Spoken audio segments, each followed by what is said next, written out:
ನಮಸ್ತೆ ಅಂಶು ಅಶೋಕ್ ಹೆಗಡೆ. ಇವತ್ತಿನ ಲಾಗಲ್ಲಿ ಯಾರು ಹೆಣ್ಮಕ್ಳು ಯಾರಾದರೂ ಕಲಾವಿದರು ಒಳ್ಳೆ ಹೆಸರು ಮಾಡಿರುವಂಥವ್ರು, ಅದ್ಭುತ ಪ್ರತಿಭೆ ಇರುವಂಥವ್ರು ಯಾರು ಬಾಯಿ ತುಂಬಾ ಅಣ್ಣೆ ಅಂತ ಕರೆಯೋದು ಅವರು ಮತ್ತೆ ಯಾರು ಅಲ್ಲ, ಅನುಷಾ ರಾವ್ ಅವರು ಪವಿತ್ರ ಬಂಧನದಲ್ಲಿ ನನ್ನ ಅತ್ತಿಗೆ ಪಾತ್ರ ಮಾಡ್ತಿದ್ದಾರೆ. ಅದ್ಭುತವಾದಂಥ ಕಲಾವಿದರು, ಆಮೇಲೆ ಉತ್ತಮ ನೃತ್ಯಗಾರ್ತಿ. ರೀಲ್ಸ್ ಅಲ್ಲೆಲ್ಲ ನೋಡ್ತಿರ್ತೀರಿ. ವೆರಿ ಸ್ವೀಟ್ ಪರ್ಸನ್, ತುಂಬಾ ಚೆನ್ನಾಗಿ ಮಾತಾಡ್ತಾರೆ. Whenever she meets that warmth is there. So ಈ ಸಂಚಿಕೆಯಲ್ಲಿ we have interviewed her and it was fun. ನೋಡಿ. ನಮಸ್ತೆ. ನನ್ನ ವೇದಿಕೆಗೆ ಅನುಷಾ ಅವರು ತುಂಬ ಅದ್ಭುತ ಪ್ರತಿಭೆ ಇರುವಂಥವರು. ಟಿ ವಿ ಸೀರಿಯಲ್ ಆಗಿರ್ಬೋದು, ಅಥವಾ ಸಿನಿಮಾ ಇರ್ಬೋದು, ಅಥವಾ ವೆಬ್ ಸೀರೀಸು, ಅಥವಾ ಇದರಲ್ಲಿ ಸಾಕಷ್ಟು ಹೆಸರನ್ನು ಗಳಿಸಿದಂಥ ಕಲಾವಿದೆ. ಸೊ ನನಗೆ ಎಷ್ಟೊಂದು ಖುಷಿಯಾಗುತ್ತೆ ಅಂತಂದರೆ, ಇವ್ರ ಜೊತೆ ನಾನು ಕೂತ್ಕೊಂಡಿದ್ದೀನಲ್ಲ ಅನ್ನೋದೇ ನನ್ನ ಸೌಭಾಗ್ಯ ಇದೆ, ನನ್ನ ಲಾಗಿಗೆ ಒಂದು ಸೌಭಾಗ್ಯ.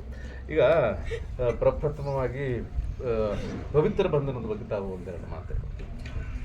ಪವಿತ್ರ ಬಂಧನ ಈಗ ಆಲ್ರೆಡಿ ನೋಡ್ತಿರೋ ಹಾಗೆ ಅದೊಂಥರ ಚೆನ್ನಾಗಿ ನಡೀತಾ ಇದೆ. ರಾತ್ರಿ 10 ಗಂಟೆಗೆ ಬರ್ತಾ ಇದೆ. ಈ ಪಾತ್ರಕ್ಕೆ ಕಲರ್ಸ್ ಕನ್ನಡದಲ್ಲಿ 10 ಗಂಟೆ. ಸೊ ಈ ಪಾತ್ರಕ್ಕೆ ಒಂದು ಆಲ್ಮೋಸ್ಟ್ ಆಗಸ್ಟಿಂದ ಈ ನಾನು ಮಾಡ್ತಾ ಇರೋ ಪಾತ್ರಕ್ಕೆ ಒಂದು ನಂದು ಮತ್ತು ಪ್ರೊಡಕ್ಷನ್ ಸೈಡಿಂದ ಒಂದು ಮಾತುಕತೆ ನಡೀತಾ ಇತ್ತು. ಸೊ ಫೈನಲಿ ಎಲ್ಲ ಆಯಿತು, ಬೇರೆಯವ್ರು ಆಯ್ಕೆ ಆದರೂ ಆಗಲಿಲ್ಲ. But still I came to this project. ಅಲ್ಲಿ ಮೇಲೆ ಬರ್ತಿರುತ್ತೆ, ಯಾರಿಗೆ ಋಣ ಇರುತ್ತೋ ಅವರಿಗೆ ಅಷ್ಟೇ. ಈ ತಂಡದ ಬಗ್ಗೆ ತಾವು ಏನು ಹೇಳ್ತೀವಿ? ತಂಡ ಅದ್ಭುತವಾಗಿದೆ. ನೀವಿದ್ದೀರಾ?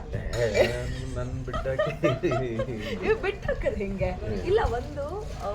ಒಂದು ಸೆಟ್ಟಿಗೆ ಬಂದಾಗ ಒಂದು ಸೀರಿಯಸ್ ಆಗ್ತು, ಒಂದು ತುಂಬ ಟೆನ್ಷನ್ ಇರೋವಂಥ ಒಂದು ಸೆಟ್ಟಿಗೆ ಬಂದರೆ ಒಂಥರ ಅಷ್ಟು ಈಸಿಯಾಗಿ ಕೆಲಸ ಮಾಡೋಕ್ಕಾಗೋದಿಲ್ಲ. ಎಲ್ಲರೂ ನಕ್ಕೊಂಡು ಒಂಥರ ಖುಷಿಯಾಗಿ ಜೋಕ್ಸ್ ಮಾಡಿಕೊಂಡು ಒಂಥರ ಫ್ರೀ ಆಗಿರಬೇಕು.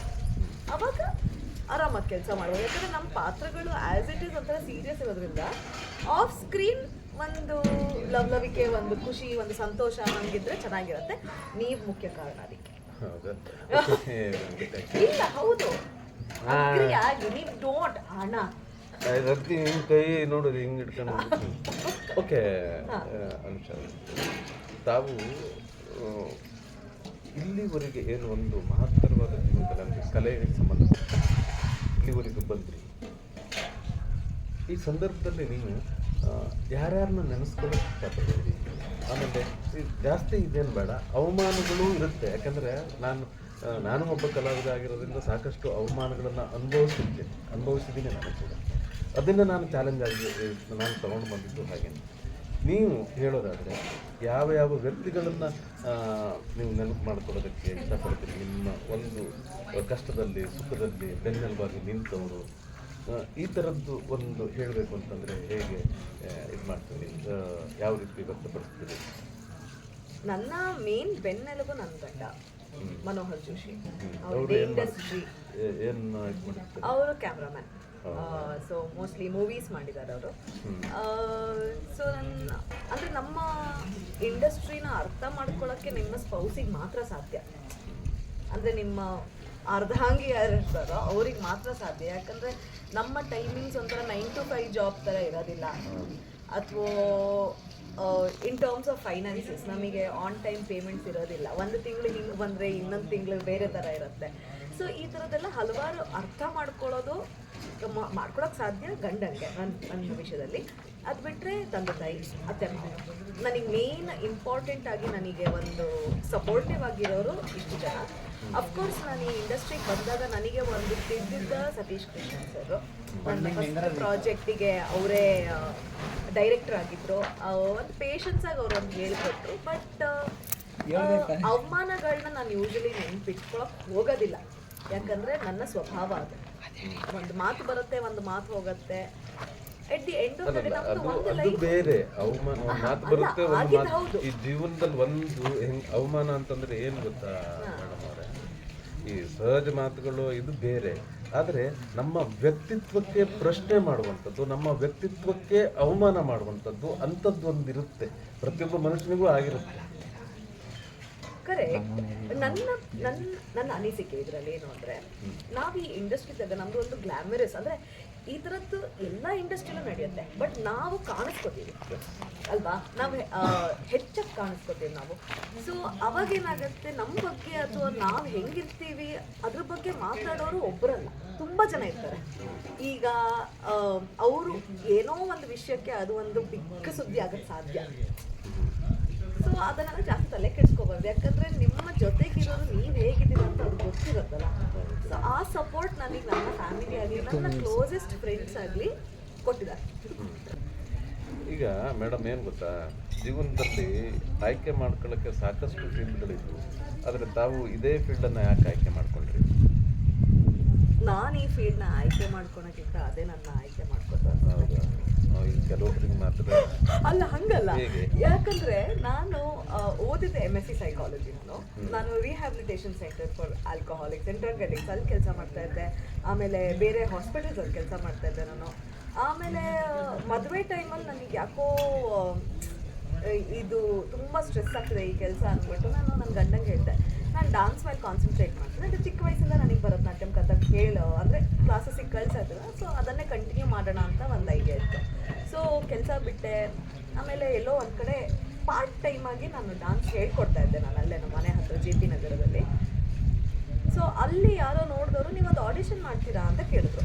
ಆ ಜಾಗದ ಓನರ್ ಹೇಳಿದೆ, ಆಡಿಷನ್ ಮಾಡ್ತೀನಿ. ನಾನು ವಾರಕ್ಕೆ 2 ದಿನ ಬ್ಯುಸಿ ಇದ್ದೆ, ನಾನು ಮಿಕ್ಕಿದ್ದ 5 ದಿನ ಖಾಲಿ ಇದ್ದೆ. ಓಕೆ, ಏನೋ ಒಂದು ಸೈಡಲ್ಲಿ ಮಾಡ್ಕೊಂಡು ಹೋದರೆ ಆಯಿತು. ಅಂದರೆ ನಂಗೊಂದು ಐಡಿಯಾ, ಹಿಂಗೆ ಮಾಡಬೇಕು, ಇದನ್ನೇ ಮಾಡಬೇಕು, ಆ ಥರದ್ದೇನೂ ಇಲ್ಲ. ಓಕೆ, ಒಂದು ಟೈಮ್ ಪಾಸ್ ಆಗುತ್ತೆ, ಒಂದು ಪಾಕೆಟ್ ಮನಿ ಆಗುತ್ತೆ ಅನ್ನೋ ಐಡಿಯಾದಲ್ಲಿ ಬಂದಿತ್ತು. ಬಟ್ ಅದು ನೋಡಿದ್ರೆ ಈಗ ನನ್ನ ಮೇನ್ ಬ್ರೆಡ್ ಆ್ಯಂಡ್ ಬಟರ್ ಆಗಿದೆ. ಬಟ್ ತುಂಬ ಸಂತೋಷ ಇದೆ ನನಗೆ, ಯಾಕಂದರೆ ನನ್ನ ಮದುವೆಗಿಂತ ಮುಂಚೆ ಸಿಂಪಲ್ ಆಗೋದು ಲವ್ ಸ್ಟೋರಿ. ನನ್ನ ಗಂಡ ಶೂಟ್ ಮಾಡಿರೋದನ್ನು ಒಂದು ಚಿಕ್ಕ ಪಾತ್ರ ಮಾಡಿದ್ದೆ, ಡಾಕ್ಟರ್ ಇತಿಹಾಸಿನಿ ಅಂತ. ಅವಾಗ ಸೋನಿಯಾ ಅವರು ಮೇಡಮ್ನ ಕರೀರಿ, ಒಂದು ಚಿಕ್ಕ ಪಾತ್ರ ಮಾಡಿಸಿ ಅಂತ ಹೇಳಿದರು. ಅವಾಗ ಅವ್ರು ಹೇಳಿದರು, ಮೇಡಮ್ ನೀವು ಸೀರಿಯಲ್ ಟ್ರೈ ಮಾಡ್ಬೋದಲ್ಲ, ಯಾಕೆ ಮಾಡ್ದಲ್ಲ? ನಾನೇ ಅದೆಲ್ಲ ನಮಗೆ ಆಗಿ ಬರೋದಿಲ್ಲ, ಹಿಂಗೊಂದು ಮಾತು ಬಂದಿತ್ತು. ಬಟ್ ಯಾರಿಗೇನು ಬರಬೇಕೋ ಲೈಫಲ್ಲಿ, ಏನು ಆಗಬೇಕೋ ಅದನ್ನು ಯಾರೂ ಚೇಂಜ್ ಮಾಡೋಕ್ಕಾಗೋದಿಲ್ಲ. ಆಮೇಲೆ ಕ್ಯಾಮ್ರಾಗೆ ನನಗೆ ಒಂದು ನಂಟು ಥರ. I really love being in front of the camera. ಒಂಥರ ಮಜಾ ನನಗದು. ಮೇಡಮ್, ಇಷ್ಟು ಒಂದು ದೊಡ್ಡ ಪ್ರಮಾಣದಲ್ಲಿ ಇಂಡಸ್ಟ್ರಿಯಲ್ಲಿ ಸಾಕಷ್ಟು ಹೆಸರು ಮಾಡಿದ್ರು ತಾವು. ಈ ಸಂದರ್ಭದಲ್ಲಿ ನೀವು ನಿಮ್ಮ ತಂದೆ ತಾಯಿಗಾಗಿ ಅಥವಾ ನಿಮ್ಮ ಆತ್ಮೀಯ ಫ್ರೆಂಡ್ಸ್ ಏನಿದ್ದಾರೆ, ಅಥವಾ ನಿಮ್ಮ ಕಷ್ಟದ ಕಾಲದಲ್ಲಿ, ಅಕಸ್ಮಾತ್ ಕಷ್ಟದ ಕಾಲ ಬಂದಿದ್ದರೆ ಸಂತೋಷದಲ್ಲಿ ಎಲ್ಲ ಅಂಥ ಸಂತೋಷದಲ್ಲಿ ಬಂದವರು ಅವ್ರ ಬಗ್ಗೆ ಒಂದು 2 ಮಾತು. ಯಾಕೆ ಅಂತಂದರೆ ನಾನು ನನ್ನ ಜೀವನದಲ್ಲಿ ಸಾಕಷ್ಟು ನೋಡಿದ್ದೀನಿ, ಎಲ್ಲ ನೋಡಿದಾಗ ಕೆಲವೊಂದಷ್ಟು ಜನಕ್ಕೆ ನಾವು ಧನ್ಯವಾದ ಹೇಳಬೇಕು ಒಂದು ವೇದಿಕೆ ಸಿಕ್ಕಿದಾಗ. ಯಾಕೆಂದರೆ ಮನೆ ನನಗೆ ಹೆಲ್ಪ್ ಮಾಡಬೇಕು ಅನ್ನೋದು ಇಬ್ಬರೇ ಇದ್ದಾಗ ಹೇಳೋದು ಬೇರೆ, ಒಂದು ವೇದಿಕೆ ಹೇಳಿದಾಗ ಅದು ಅವ್ರಿಗೆ ಮುಟ್ಟಿದಾಗ ಅದೇನೋ ಒಂಥರ ಖುಷಿ ಇರುತ್ತೆ. ಅವರಿಗೂ ಒಂದೇನೋ ಅವರು ನಿರೀಕ್ಷೆ ಮಾಡಿರಲ್ಲ, ಅಂಥವ್ರು ನಿರೀಕ್ಷೆ ಮಾಡೋದೇ ಇಲ್ಲ. ಅಂಥ ಒಂದು ಇದರಲ್ಲಿ ನಾನು ನೆನೆಸ್ಕೊಳ್ಳೋದಿದ್ರೆ ಅಥವಾ ಧನ್ಯವಾದ ಹೇಳೋದಿದ್ರೆ, ನನ್ನ ಲೈಫಲ್ಲಿ ಕಷ್ಟದ ಟೈಮಲ್ಲಿ ನನಗೆ ನಿಂತಿದ್ದು ಅಂದರೆ ನನ್ನ ತಂದೆ ತಾಯಿ. ನಮ್ಮ ತಂದೆ ಇಲ್ಲ ಈಗ. ಆ್ಯಂಡ್ ಫ್ರೆಂಡ್ಸ್ ಅಫ್ಕೋರ್ಸ್ ಇರ್ತಾರೆ. ಅಂದರೆ ನನ್ನ ಮೇನ್ ಇಂಪಾರ್ಟೆಂಟ್ ಥಿಂಗ್ ಏನಂದರೆ, ನಮಗೆ ಟೈಮಿಂಗ್ಸ್ ಇರೋದಿಲ್ಲ ವರ್ಕಿಗೆ.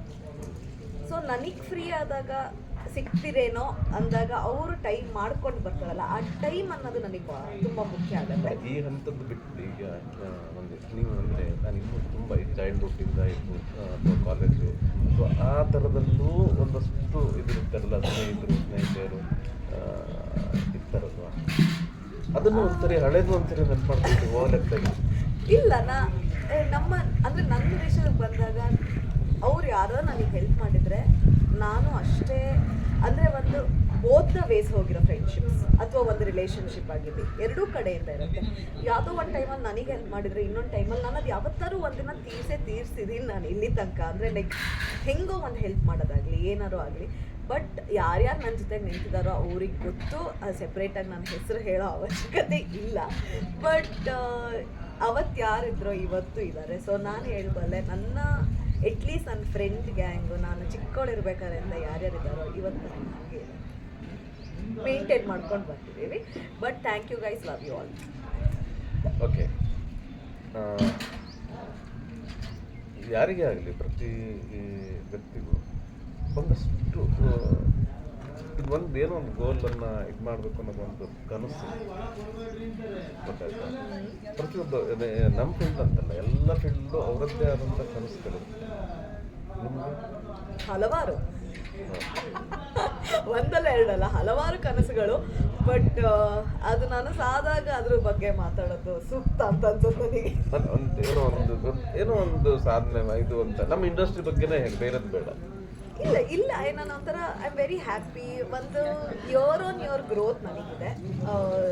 ಇನ್ನೂ ಒಂದೆರಡು ಭಾಷೆಯಲ್ಲಿ ಆ್ಯಕ್ಟ್ ಮಾಡಬೇಕು ಅನ್ನೋದು ಒಂದು ಚಿಕ್ಕ ಗೋಲ್ ನಂದು. ಈಗ ಆಲ್ರೆಡಿ ತೆಲುಗು ಮತ್ತು ಕನ್ನಡ ಮಾಡಿದ್ದೀನಿ. ಮಲಯಾಳಂ ಎಲ್ಲರೂ ಒಂದು ಆಪರ್ಚುನಿಟಿ ಸಿಕ್ಕಿದಾಗ ಮಲಯಾಳಂ ಆ್ಯಂಡ್ ತಮಿಳ್ ಒಂದು ಮಾಡಬೇಕು ಅಂತ ಅಂದ್ಕೊಂಡಿದ್ದೀನಿ. Those are my small term goals. Long term goals ನೋಡೋಣ ಆದಾಗ. ಈಗ ಈ ಅಂಶು ಅಶೋಕ್ ಹೆಗ್ಡೆ ಅಂತ ಒಂದು ಬ್ಲಾಗನ್ನು ಶೂಟ್ ಮಾಡಿದ್ದಾರೆ ಅಂತ ಹೇಳಿದ್ವಿ. ಅದ್ರ ಬಗ್ಗೆ ತಾವು ಏನು ಹೇಳೋದಕ್ಕೆ ಇಷ್ಟಪಡ್ತೀವಿ, ಅದನ್ನು ಹೇಳಿ. ಸೊ ಬೇಸಿಕ್ಲಿ ಅಣ್ಣ ಅತ್ತಿಗೆದು ಒಂದು ಲವ್ ಸ್ಟೋರಿ ಒಂಥರ ತುಂಬ ಚೆನ್ನಾಗಿದೆ. ಅಶೋಕ್ ಅಣ್ಣಂದು ಮತ್ತೆ ಅಂಶು ಅತ್ತಿಗೆದು ಅವ್ರು ಹೊಸದಾಗಿ ಬ್ಲಾಗ್ ಸ್ಟಾರ್ಟ್ ಮಾಡಿದ್ದಾರೆ ಅಂದರೆ ಚೆನ್ನಾಗಾಗ್ಲಿ, ಚೆನ್ನಾಗಾಗತ್ತೆ. ಅಂಶು ಅತ್ತಿಗೆ ಬಾ ಬಂದು ತೆರೆ ಹಿಂದೆ ಇದ್ರು, ಈಗ ತೆರೆ ಮುಂದೆ ಬಂದಿದ್ದಾರೆ ಅಂಶು ಹೊತ್ತಿಗೆ. ಸೊ ಇವ್ರ ಬ್ಲಾಗ್ ಡೆಫಿನೆಟ್ ಆಗಿ ಫಾಲೋ ಮಾಡಿ, ಸಬ್ಸ್ಕ್ರೈಬ್ ಮಾಡಿ, ಲೈಕ್ ಮಾಡಿ. ಚೆನ್ನಾಗಾಗಲಿ ಅತ್ತಿಗೆ. All the very best. Thank you all the very best ಅಣ್ಣ. ನಮ್ಮ ಲಾಗ್ನ ವೀಕ್ಷಕರಿಗೆ ಹೇಳೋದೇನಂತಂದರೆ, ನನಗೆ ತುಂಬ ಖುಷಿ ಆಗುತ್ತೆ. ನನಗೆ ಎರಡು ಥರ ಖುಷಿ. ಏನು ಅಂತಂದರೆ, ಒಂದು ಅದ್ಭುತ ಕಲಾವಿದರ ಜೊತೆ ನಾನು ಕೆಲಸ ಮಾಡ್ತಿದ್ದೀನಿ ಅನ್ನೋದು. ಇನ್ನೊಂದು, ಇವರು ಬಂದ್ಬಿಟ್ಟು ನಮ್ಮ ಸಿರ್ಸಿ ಆ ಕಡೆ ಬದಿಯವರಿಗೆ ಇನ್ನೂ ಹೆಚ್ಚಿನ ಒಂದು ಆ ಪ್ರೀತಿ, ಆ ಒಂದು ಗೌರವ. ಮೇಡಮ್, ತುಂಬ ತುಂಬ ಧನ್ಯವಾದ. ಇನ್ನೂ ಏನಾದರೂ ನಮ್ಮ ಬ್ಲಾಗಲ್ಲಿ ಮಾತಾಡ್ತೀರಿ ಅನ್ನೋದಾದರೆ ನಿಮ್ಮ ಮನಸ್ಸು ಐತೆ ನೀವು. ಯಾಕಂದರೆ ಅವ್ರು ಮಾತಾಡೋದು, ನಾನು ಯಾವುದೇ ವಿಷಯನೂ ನಾನು ಡೆಪ್ತಾಗಿ ಹೋಗೋದಿಲ್ಲ. ನನಗೆ ಆ ಡೆಪ್ತಾಗಿ ಹೋಗೋದಕ್ಕೆ ನನಗೆ ಇಷ್ಟ ಇಲ್ಲ. ಯಾಕಂದ್ರೆ ಸುಮ್ಮನೆ ಏನಕ್ಕೆ. ಬಟ್ ಈ ಖುಷಿಯ ಕೆಲವೊಂದು ಕ್ಷಣ ನಿಮ್ಗೆ ಏನು ಹೇಳಬೇಕು ಅಂತ ಅನ್ಸುತ್ತೆ, ತಮಗೆ ಮುಕ್ತವಾದಂಥ ಅವಕಾಶ. ಈಗ ಹಿಂಗೆಲ್ಲ ನಂಗೆ ಆಪರ್ಚುನಿಟಿ ಕೊಡೋಣ. ಅದೇ ಆವಾಗಲೇ ಹೇಳಿದ್ನಲ್ಲೇ ಸಿಕ್ಸಿ, ಅದೇನೋ ಒಂಥರ ಬಾಂಡಿಂಗ್ ಅಂತ. ಆ ಬಾಂಡಿಂಗ್ ಆಬ್ವಿಯಸ್ಲಿ ಇದ್ದೇ ಇತ್ತು. ಸೊ ನಮ್ಮ ಇಂಡಸ್ಟ್ರಿಲಿ ನಾವು ಹಿಂಗೆ ಮೀಟ್ ಮಾಡೋದು ತುಂಬ ಕಷ್ಟ. ನಾನು ಇದು ಫಸ್ಟ್ ಪ್ರಾಜೆಕ್ಟ್ ಅಶೋಕಣ್ಣ ಜೊತೆ ಮಾಡ್ತಾ ಇರೋದು. ಫಸ್ಟ್ ಆ್ಯಕ್ಚುಲಿ ನಾನೇ ಹೋಗಿ ಅಪ್ರೋಚ್ ಮಾಡಿದೆ, because I don't look like I am from Sirsi. But ಒಂಥರ ಚೆನ್ನಾಗಿದೆ, ಒಂದು ಬಾಂಡ್ ಒಂಥರ ಚೆನ್ನಾಗಿದೆ. ನೀವು ವ್ಲಾಗಿಂಗ್ ಸ್ಟಾರ್ಟ್ ಮಾಡಿದ್ದೀರಾ, ಇನ್ನೂ ಹೆಚ್ಚೆಚ್ಚು ವ್ಲಾಗ್ಸ್ ಆಗಲಿ. ನಾನು ಸಬ್ಸ್ಕ್ರೈಬ್ ಮಾಡಿ ನೋಡ್ತೀನಿ. All the best. ನಮಸ್ತೆ. ಬಾಯ್.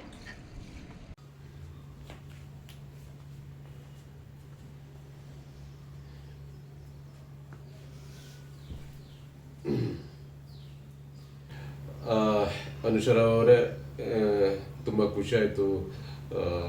ತಮ್ಮ ಸಾಕಷ್ಟು ಅಂದರೆ ಅಷ್ಟು ಬ್ಯುಸಿ ಇದ್ರೂ ಕೂಡ ನಮ್ಮ ಲಾಗಲ್ಲಿ ಬಂದು ನಮ್ಮ ಜೊತೆ ಮಾತಾಡಿದ್ರಿ.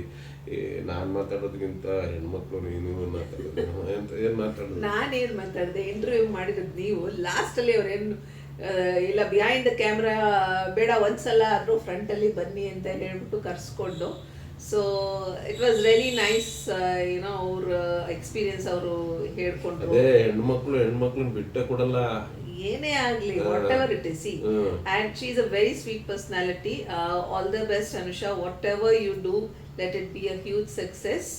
ಹೀಗೆ ನಗ್ತಾ ಇರಿ, ನಗಿಸ್ತಾ ಇರಿ. ನಮಸ್ತೆ.